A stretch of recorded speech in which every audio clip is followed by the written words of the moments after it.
9:30 বাজে সকাল। চারিদিকে এত কুয়াশায় ঢেকে রেখেছে, মনে হচ্ছে সবে মাত্র ভোর হলো।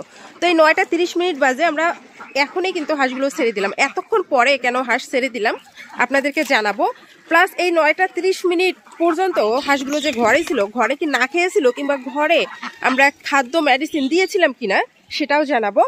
আর এই শীতের তীব্রতা থেকে হাঁসগুলোকে রক্ষা করার জন্য প্রয়োজনীয় পদক্ষেপগুলো প্রতিনিয়ত আমরা কিভাবে পালন করছি, প্রয়োজনীয় পদক্ষেপ কিভাবে নিচ্ছি সেটাও কিন্তু আলোচনা করব। আসসালামু আলাইকুম প্রিয় খামারি ভাই বোনেরা, আশা করছি সবাই ভালো আছেন। তো বাহিরের শীতের তীব্রতা দেখলে আপনারা বুঝতে পারবেন যে এত সকালবেলা আমরা কেন হাঁসগুলো ছেড়ে দিইনি। এখন কিন্তু 9:30 বেজে গেছে, অলরেডি পার হচ্ছে, অথচ শীত কিন্তু বৃষ্টির মতো টিপ টিপ করে পড়ছে। আর এই প্রচুর শীতে আমরা যদি হাঁসগুলো ছেড়ে দিতাম সকাল 7টা কিংবা 8টার দিকে, তাহলে হাঁসের কিন্তু ঠান্ডা লেগে যেত। আমরা যারা বদ্ধভাবে হাঁস পালন করি তারা কিন্তু বৃষ্টির মধ্যে হাঁসগুলো ছেড়ে দিই না, কারণ হঠাৎ করে ঠান্ডা লেগে যায়। তো এই শীতের তীব্রতায় এই টিপ টিপ করে শীত পড়ছে কিংবা কুয়াশা পড়ছে, এই অবস্থায় আমরা যদি হাঁসগুলো ছেড়ে দিতাম তাতেও তো ঠান্ডা লাগতো। তো এখন যেহেতু অনেক বেলা হয়ে গেছে, 9:30 বেজে গেছে, প্রায় 10টা বাজে, এখন তো হাঁসগুলো ছেড়ে দিতে হবে। তো স্বাভাবিকভাবে হাঁসগুলো ছেড়ে দিলাম, কিন্তু এতক্ষণ ধরে যে ঘরে ছিল, ঘরে কি আমরা হাঁসগুলোকে না খেয়ে রেখেছিলাম? না, হাঁসগুলোকে যথেষ্ট পরিমাণে খাবার ব্যবস্থা করেছিলাম। এখানে খাবার দিয়েছিলাম, প্রয়োজনীয় পানি দিয়েছিলাম। এখনও দেখেন যে পানি আছে, খাবার আছে, তার মানে এতক্ষণ ধরে হাঁসগুলো খাচ্ছিল। 7টার দিকে আমরা এখানে খাবার দিয়েছিলাম, পানি দিয়েছিলাম, আর এখানে প্রয়োজনীয় খাবার পানি সংগ্রহ করতে পেরেছে। আর বাহিরে তো হাঁসগুলোকে আসতেই হতো, তাই আমরা এখন যেহেতু 9:30 বেজে গেছে কিংবা হচ্ছে কুয়াশা একটু একটু করে কমছে, আমরা হাঁসগুলোকে ছেড়ে দিলাম। আর মোটর দিয়ে প্রয়োজনীয় খাবার পানি এবং হচ্ছে মেডিসিন মিশ্রিত করছি। খাবারে যে পানিটা মিশাবো সেখানে প্রয়োজনীয় মেডিসিন দিচ্ছি, কিন্তু হাউসে আমরা আজকে একটু দেরিতে পানি দেবো। অর্থাৎ প্রতিদিন যে 11টার দিকে পানি দেই, আজকে হয়তো বা 11টার দিকেও পানি দেওয়া হবে না। হাউস এভাবে শুকনোই থাকবে। এরকম কুয়াশায় আচ্ছন্ন যদি সারাদিন থাকে, তাহলে হয়তো বা সারাদিন মিলে 1 থেকে 2 ঘন্টা কিংবা 3 ঘন্টা আমরা পানিতে রাখবো। আর যদি কুয়াশার তীব্রতা বেড়ে যায়, তাহলে হয়তো বা আরও কম সময় কিংবা 2 ঘন্টার মতো পানিতে রাখতে পারি। কুয়াশা এতটাই পড়েছে যে মাটিটাও কিন্তু ভিজে গেছে, মনে হচ্ছে যে বৃষ্টি হয়েছে। তো এই মাটিটা যে শুকাবে, এর জন্য যে সূর্যের তাপ লাগবে, এই সূর্যের তাপ তো এখনো হচ্ছে পাচ্ছে না মাটিটা, এজন্য মাটিটা এখনো ভিজে আছে। আর এই ভিজা মাটি কিংবা এই কুয়াশায় আচ্ছন্ন খোলা আকাশের নিচে হাঁসগুলোকে যদি আমরা সারাদিন বিচরণ করাতাম কিংবা এই সকালবেলায় হাঁসগুলোকে ছেড়ে দিতাম, স্বাভাবিকভাবে হাঁসের ঠান্ডা লাগতো। আমরা কিন্তু ঘরটা খুলেই রাখবো আজকে, যে হাঁসের যখন বেশি ঠান্ডা লাগবে কিংবা হাঁসের প্রয়োজন অনুযায়ী হাঁসের যেন ঘরে প্রবেশ করতে পারে, ইচ্ছামতো খাবার খেতে পারে। কিংবা আসলে এই জায়গাটা দেখতে পাচ্ছেন যে একেবারে স্যাঁতস্যাঁত হয়ে গেছে। এই জায়গাতে আমরা সারাদিন এই জায়গাতে রাখবো না, স্যাঁতস্যাঁতে জায়গা আমরা চেষ্টা করব যে এই খামারের চারিদিকে যে জায়গাটা আমরা ঘিরে রেখেছি সেই জায়গাটা খুলে দিতে। আমরা একটু দেখি যে নদীর সাইডে যে জায়গাটা আমরা ঘিরে রেখেছি সেই জায়গাটার অবস্থা কি, সেই জায়গাটাও স্যাঁতস্যাঁতে হয়ে আছে কিনা। এই জায়গাটা যেহেতু বালু মাটির, তাই মনে হচ্ছে যে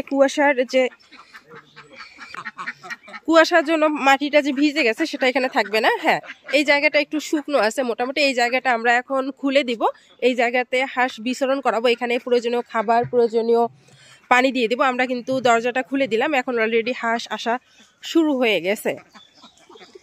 একটু সাইডে দেখেন যে নদী, এই নদীতে কিন্তু গ্রাম্য পরিবেশে যারা হাঁস পালন করে তারা অলরেডি হাঁসগুলো ছেড়ে দিয়েছে, এবং হাঁসগুলো ছেড়ে দেওয়ার কিন্তু প্রায় 2 ঘন্টা হয়ে গেছে। অর্থাৎ 7টা কিংবা 7:30 এরকম সময়ে হাঁসগুলো ছেড়ে দিয়েছে। এই হাঁসগুলোর কিন্তু ঠান্ডা লাগবে। এই হাঁসগুলো ঠান্ডা থেকে, জ্বর থেকে নানা ধরনের ক্ষতি হবে, নানা ধরনের মারাত্মক রোগের কিন্তু সম্ভাবনা আছে। তো একটা জিনিস আপনারা একটু দেখেন, এই নদীতে আমরা যদি হাঁসগুলো ছেড়ে দিতাম, আমাদের খামারটা যতই নিয়ন্ত্রণে থাক, আমরা যতই হাঁস খামারটা সুন্দরভাবে পরিচালনা করি, এই হাঁসগুলোর সংস্পর্শে কিংবা এই অসুস্থ হাঁসের সংস্পর্শে যখন আমাদের হাঁসগুলো থাকতো কিংবা আসতো, তখন কিন্তু এই হাঁসের যে রোগ, যে সমস্যা, সেগুলো কিন্তু আমাদের হাঁসও ফেস করতো। এইভাবে হাঁসগুলো কিন্তু অসুস্থ হতো। তাই আমরা যতই সতর্কভাবে হাঁস পালন করি না কেন, আমরা যেভাবেই হাঁস পালন করি না কেন, অন্যরা কিভাবে হাঁস পালন করছে সেই হাঁসগুলোর সংস্পর্শে আমাদের হাঁস আসছে কিনা সেটা কিন্তু মেইন বিষয়। তাই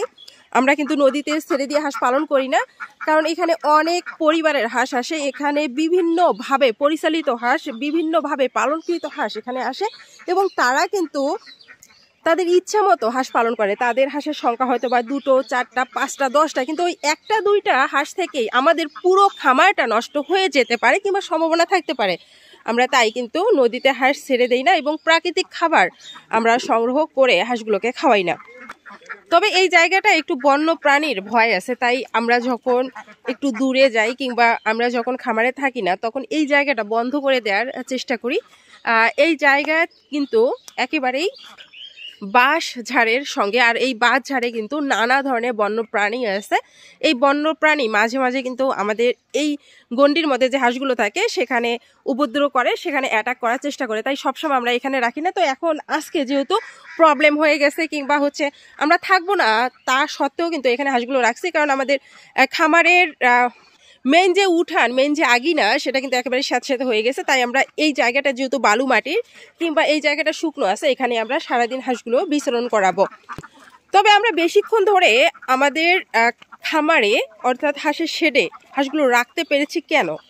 আমরা কিন্তু মাছার ব্যবস্থা করেছি, আর হাঁস বেশিক্ষণ ধরে ওই মাছার মাধ্যমে হচ্ছে হাঁস বেশিক্ষণ ধরে মাছায় থাকলেও কিন্তু কোনো প্রবলেম হয় না, কারণ যে মলগুলো ত্যাগ করে সেগুলো কিন্তু নিচে পড়ে যায়। তাই এই ঘর অপরিষ্কার হওয়ার কোনো সম্ভাবনা থাকে না। আপনারা যারা একেবারে মেঝেতে হাঁসগুলো রাখেন, সেক্ষেত্রে একটু হয়তো বা আপনারা ইচ্ছা করলেও বেশিক্ষণ ঘরে রাখতে পারে না। বেশিক্ষণ যদি রাখেন তাহলে হাঁস নোংরা হয়ে যায়, হাঁসের ঘর নোংরা হয়ে যায়, এক্ষেত্রে আরও বেশি রোগের সম্ভাবনা থাকে। তো এই দিকটা অবশ্যই খামারের ভিন্নতায় বিভিন্নভাবে আপনারা হচ্ছে মেনটেন করতে পারেন।